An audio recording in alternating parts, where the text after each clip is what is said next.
A young woman smiled at a stranger in the park. Just a simple smile, a kind word.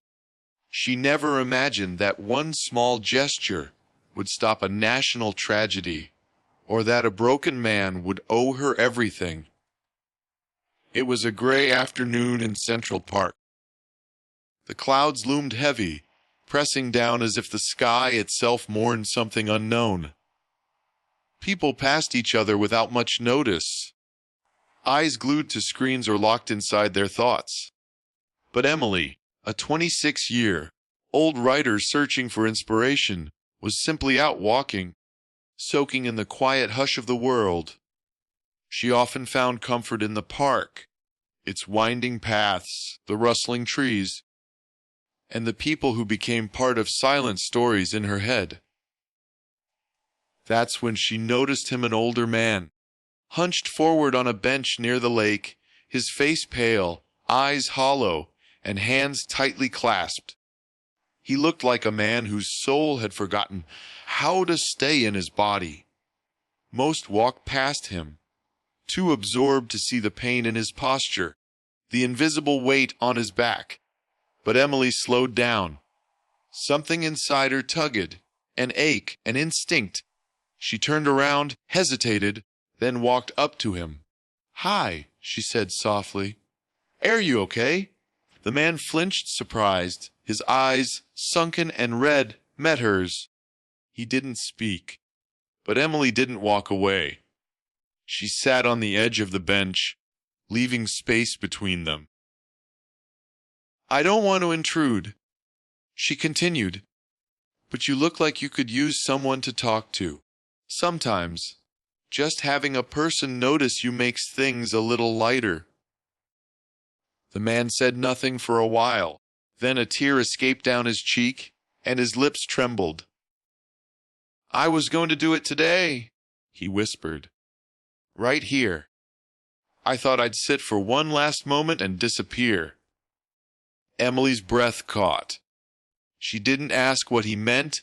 She knew. Her chest tightened, but she remained calm, anchoring herself in her own heartbeat. "I'm really glad you're still here," she said. "And I'm glad you told me." "That's brave." The man looked down, ashamed. "You don't even know me?" "I don't need to," she replied. "I see you're hurting. That's enough. You're not alone." They sat there for a long time. Emily listened. He told her his name was Arthur, a former high school teacher, widowed 2 years ago, estranged from his only daughter, retired early because depression wouldn't let him think straight anymore. He felt invisible, forgotten, useless. "No one has looked me in the eye in weeks," he said. "And you? Why did you stop?" "Because I've been there," Emily said quietly. "Because kindness is free. And maybe that's what the world needs more of." When they finally stood up, Arthur's expression had changed. The weight hadn't vanished, but it had shifted, shared, lightened. "Thank you," he said. "You might have saved me." Days passed. Emily didn't expect to see him again. But a week later, she received an email from an address she didn't recognize. It was Arthur. He said her words stayed with him. They made him rethink everything. That he started therapy. That he reached out to his daughter. That, for the first time in months, he got out of bed and believed in the next day. "You didn't just save me," he wrote.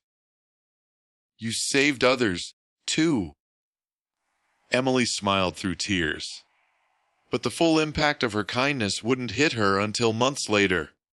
One morning, she awoke to breaking news: a potential mass tragedy had been averted at a city university. A man had been found with weapons in his bag and detailed notes of an attack. A security guard stopped him just in time. The man's name, Arthur's estranged son-in-law, a man struggling with untreated PTSD, who had lived with Arthur until recently. But Arthur, newly engaged in life again, had noticed his behavior, had spoken up, had alerted authorities days earlier when he found something disturbing. His courage prevented devastation. The local news praised an anonymous tip. Emily knew. Her hand trembled as she reread Arthur's latest message. "I don't think I would have noticed the signs or said anything if you hadn't reminded me I still mattered. You didn't just save me, Emily. You saved a campus full of innocent lives." Emily stared out her window, overwhelmed. One simple moment, one kind word. That's all it had taken. To anyone watching, never underestimate the power of kindness. You don't know whose life you're touching. You don't know what chain reaction your compassion might start. A smile, a question, a little humanity.